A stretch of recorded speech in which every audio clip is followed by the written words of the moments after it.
This piston looks broken and is not being powered by anything, and yet it is still extended. What's going on? Well, in this video I'm going to tell you everything you need to know about ticks, block updates, and quasi-connectivity. And at the end, hopefully, you will understand what's going on here. Now Minecraft, and most other games, run on a system of ticks, where every certain amount of time, the game does something like check collision, calculate physics, and moves objects. Minecraft specifically runs on 20 ticks per second, or TPS.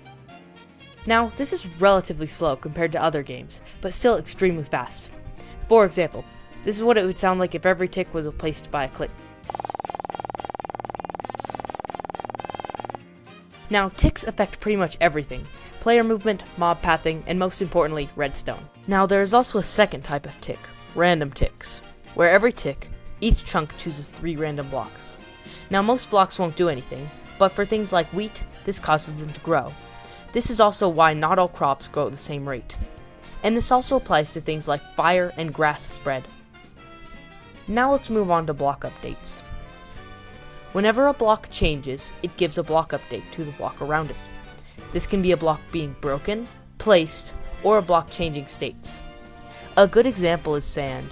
When a block of sand is broken, it updates the blocks around it, and so the sand above it would now be told to check if there is anything below it. And because there is now nothing, it falls. This system is in place to save on computer resources.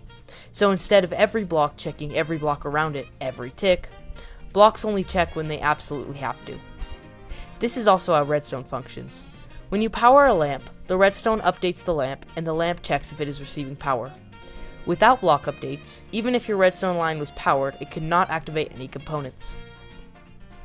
Going back to the piston, we can see that it has not retracted because it has not received the block update to check. So, if we place a block on it, that updates it and the piston retracts. But how do you power a piston without updating it? If you break any dust, that causes block updates. This is where Quazi-Conectivity comes in, or QC for short. When pistons were first added to the game, they had a glitch where they could be powered from above. This allowed pistons to be powered in much more ways and much more creativity. This bug was known as Quazi-Conectivity, and made pistons act sort of like a 2-block tall door. Mojang themselves have said that this will stay in the game as a feature, but this is exclusive to Java Edition. Bedrock does not have this. Because Bedrock is written in C++ and Java is written in Java, these games are running on completely different languages of code, so there is a lot of technical differences. Java Edition can sometimes feel laggier than Bedrock because Java isn't as fast as C++, and the two editions handle things very differently under the hood. But because pistons need block updates to power, if you power it using QC, the block update might not travel more than a block to reach it. But if you then update the piston, it will then realize it is being powered and extend. You can now break your redstone, and because no block updates have happened to the piston, it will remain powered. That is the end of this video. Thank you so much for watching. If this video does well, maybe I'll make more stuff like this, but for now, thank you so much, and I hope to see you later.